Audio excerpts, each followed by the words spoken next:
Hello, నేను విశ్వేశ్వరరావు. అహ్మదాబాద్ నుంచి London వెళ్తున్నటువంటి ఎయిర్ ఇండియా AI-171 ఇది విమానం. ఇది కేవలం 59 సెకండ్స్లో టేక్ ఆఫ్ కావడం, కూలిపోవడం జరిగింది. అయితే చివరి 5 సెకండ్స్లో పైలట్ ఏటీసీకి ఏం చెప్పారు? మేడే మేడే మేడే అన్నారు. నో పవర్ నో థ్రస్ట్ అని చెప్పి అన్నారు. కింద పడిపోతుంది అన్నారు. అంతే, అయిపోయింది. ఈ 5 సెకండ్స్లో ఆయన చెప్పినటువంటి మాటలు ఏవైతే ఉన్నాయో అవి మాత్రమే ఇప్పుడు ఆ ప్రమాదానికి గల కారణాలకి ఒక క్లూ దొరికినట్టు అయ్యింది. 5 సెకండ్స్, లాస్ట్ 5 సెకండ్స్, మొత్తం 59 సెకండ్స్లో ఈ ప్రమాదం మొత్తం చోటు చేసుకుంటే లాస్ట్ 5 సెకండ్స్లో mayday mayday mayday, no power no thrust, ఇది అందాయన. సో దీంట్లో అర్థం ఏంటి అని అంటే, మేడే అనేది 1920 నుంచి ఈ ఏవియేషన్ డిపార్ట్మెంట్ వాడుతున్నటువంటి ఒక పదం. ఈయన సుమిత్ సబర్వాల్. ఈ సుమిత్ సబర్వాల్ పైలట్, చాలా ఎక్స్పీరియన్స్డ్ పైలట్ సుమిత్ సబర్వాల్. దాదాపు 8,200 కిలోమీటర్లు పైలట్గా విమానాన్ని నడిపించినటువంటి ఎక్స్పీరియన్స్ ఆయనకు ఉంది. ఆయన చివరి 5 సెకండ్స్లో ఏటీసీకి మేడే మేడే మేడే అన్నాడు.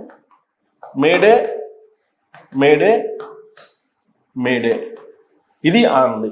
ఏంటి ఈ మేడే మేడే అంటే అర్థం ఏంటంటే, ఇది ఈ మేడే మేడే అనేది ఒక ఫ్రెంచ్ నుంచి వచ్చినటువంటి పదం అని చెప్పి చెప్తున్నారు.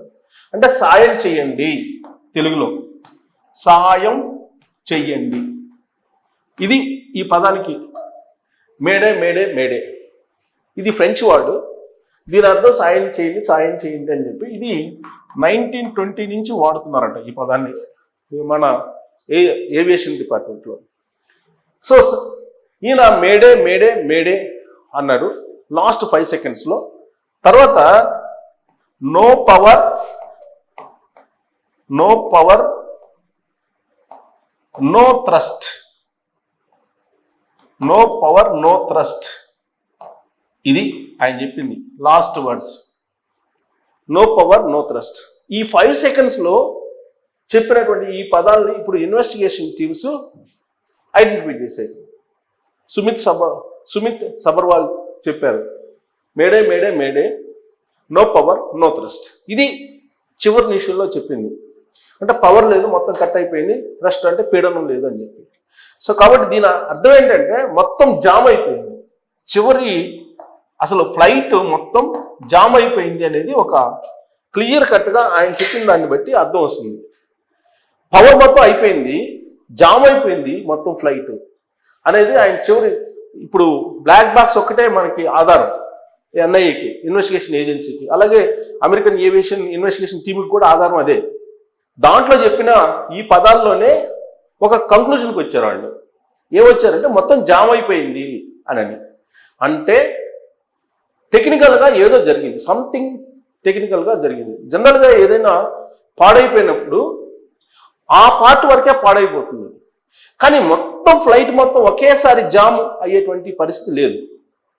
కానీ ఇక్కడ జరిగింది ఏంటి, ఫ్లైట్ మొత్తం ఒకేసారి స్ట్రక్ అయిపోయింది కంప్లీట్గా.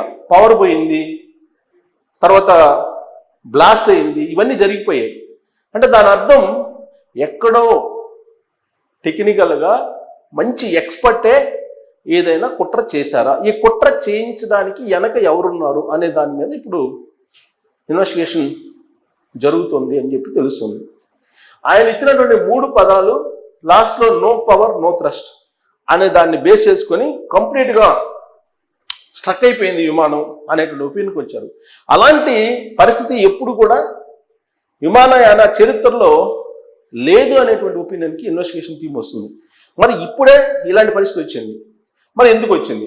దీని వెనుక మానవ కుట్ర ఉందా, కేవలం సాంకేతిక పరమైనటువంటి కుట్ర ఉంటే కనుక, లేదా సాంకేతికపరమైన సమస్య ఉంటే కనుక ఈ మొత్తం జామ్ అయ్యేటువంటి అవకాశం ఉండదు. నో పవర్ నో థ్రస్ట్ అని చెప్పారు కాబట్టి ఏటీసీకి చివరి పదాలు అవే. సుమిత్ సబర్వాల్ నుంచి. ఆ తర్వాత ఇమీడియట్గా పడిపోయింది, ప్రమాదం జరిగిపోయింది. 242 మంది ఫ్లైట్లో, మెడికల్ కాలేజీలో ఉండేటువంటి డాక్టర్స్, అక్కడ ఉండేటువంటి వర్కర్స్ మొత్తం అక్కడ ఒక 50 మంది, వెరసి 290 మంది చనిపోయారు. అత్యంత పెద్ద దుర్ఘటన ఇది. దీని మీద కేంద్ర ప్రభుత్వం కూడా సీరియస్గా తీసుకుంది. కేంద్ర విమానయాన శాఖ మంత్రి రామ్మోహన్ నాయుడు, ప్రధానమంత్రి నరేంద్ర మోడీ గారు, అలాగే హోంశాఖ మంత్రి అమిత్ షా గారు అందరూ అక్కడికి వెళ్ళారు, విజిట్ చేశారు. ఆడ బాధితుల కుటుంబాలని పరామర్శిస్తున్నారు. అక్కడ చనిపోయినటువంటి వాళ్ళ బాడీలు ఎవరివి అనేది కూడా తెలియనటువంటి పరిస్థితి. ఎందుకంటే అక్కడ జరిగినటువంటి ప్రమాదం అంత దారుణమైనటువంటి సంఘటన, దారుణంగా ఉంది సిచ్యువేషన్. అందుకే డిఎన్ఏ టెస్టులు చేయటం ద్వారా ఎవరి బాడీ ఎవరిది అనేది ఐడెంటిఫై చేస్తున్నారు. ఇప్పుడు ఆల్రెడీ టికెట్స్ బుక్ చేసుకున్నారు కాబట్టి వాళ్ళకి సంబంధించిన అడ్రస్లు అన్నీ ఎవ్రీథింగ్ ఉంటాయి. కానీ పలానా ఎక్స్ అన్నప్పుడు ఆ ఎక్స్కి సంబంధించినటువంటి బాడీ ఎక్కడుంది అని అంటే ఆ ఫ్లైట్లో ఆ సీట్లో ఉండాలి. ఆ సీటే బూడిదైపోయినప్పుడు ఆ ఫ్లైట్లో పలాని వ్యక్తిది అని చెప్పి ఎలా చెప్పగలరు?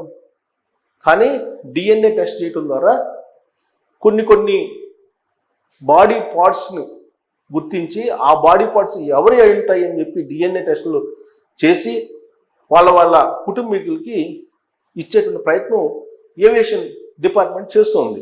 కానీ అదంత ఈజీ అయితే కాదు. ఎందుకంటే ముక్కలుగా ఒకళ్ళ కాళ్ళు, ఒకళ్ళ చేతులు, ఒకళ్ళ బాడీ ఇలా రకరకాలుగా పడిపోయి ఒక పెద్ద మాంసం ముద్దలాగా అయిపోయింది. అక్కడ పెద్ద ఫైర్ జరిగింది అక్కడ. అది యాక్చువల్గా యుద్ధాల సమయంలో బాంబు వేస్తే, మిజైల్స్ వేస్తే ఎలా పేలిపోతుందో విమానం, ఆ విధంగా పేలిపోయింది అది. సో ప్రమాదం జరుగుతూ ఉంటాయి, విమాన ప్రమాదాలు. కానీ ఈ స్థాయిలో ఒక్కసారిగా విమానం మొత్తం జామ్ అయ్యి ఇలాంటి ప్రమాదం సంభవించడం అనేది బహుశా ఏవియేషన్ చరిత్రలో ఇది మొదటిసారి అనేది ఇప్పుడు ఆ రంగానికి సంబంధించిన నిపుణులు చెప్తూ ఉన్నారు. మరి బ్లాక్ బాక్స్లో చివరి కాల్ ఏదైతే ఉందో, చివరి మాటలు ఏవైతే ఉన్నాయో వాటిని బేస్ చేసుకొని ఇది కుట్ర కోణం, దీని వెనక ఏదో పెద్ద కుట్ర ఉంది అనేటువంటి ఒక ప్రాథమిక అభిప్రాయానికి ఇన్వెస్టిగేషన్ ఏజెన్సీలు వస్తూ ఉన్నాయి.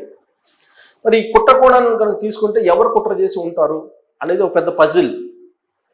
సహజంగా ఏంటంటే ఒక దేశం మీద ఇంకో దేశానికి శత్రుత్వ భావం ఉంటే కనుక యుద్ధాలు చేసుకుంటారు, లేదంటే మిజైల్స్ ప్రయోగించుకుంటారు, లేదంటే డ్రోన్స్ వేస్తారు. పౌరులకు సంబంధించినటువంటి ఆవాసాల మీద కానీ, పౌరులకు సంబంధించినటువంటి ఫ్లైట్స్ మీద కానీ జనరల్గా కుట్ర చెయ్యరు. కానీ ఇలాంటి కుట్ర చేసేటువంటి వాళ్ళు ఎవరు అంటే కేవలం టెర్రరిస్టులు మాత్రమే చేస్తూ ఉంటారు, లేదా టెర్రరిస్ట్ స్థావరాల్ని, టెర్రరిస్టుల్ని ప్రోత్సహిస్తున్నటువంటి దేశాలు మాత్రమే చేస్తాయి అనేది సర్వసాధారణంగా వచ్చేటువంటి అనుమానం. మరి ఇప్పుడు ఈ లాస్ట్ కాల్ పైలట్ లాస్ట్ 5 సెకండ్స్లో చెప్పినటువంటి 2 పదాలు ఈ మొత్తం ఇన్వెస్టిగేషన్స్కి చాలా కీ వ్యవహారంగా, కీ క్లూగా కూడా భావిస్తూ ఉన్నారు. అంటే ఈ ప్రమాదం అనేది సాధారణంగా యాదృచ్ఛికంగా జరిగిన సంఘటన కాదు, దీని వెనుక ఏదో జరిగింది అనేటువంటి అనుమానాన్ని ఇప్పుడు ఏజెన్సీలు భావిస్తున్నటువంటి తరుణంలో మరి ఒకేసారి జామ్ అయిపోయి పవర్ మొత్తం పోయి కంప్లీట్గా టెక్నికల్ ఇష్యూ వచ్చేటువంటి సందర్భం ఉందా? బాంబు పేలినట్టు, ఒక మిసైల్ పేలినట్టు పేలింది విమానం, అలాంటి పరిస్థితి ఎందుకు ఉంది? ఒకవేళ విమానం అడుగునే ఉన్నా బాంబ్స్ పెట్టారా? ఇలాంటివన్నీ చాలా డౌట్స్ ఉన్నాయి. సో లాస్ట్ కాల్ ఆయన మాట్లాడినటువంటి మాటలు నేను మీకు తెలియజేశాను. మీరు ఆ మాటలు విన్న తర్వాత మీరు ఏమనుకుంటున్నారు, మీ అభిప్రాయం ఏంటి అనేది తెలియజేయచ్చు. Thank you.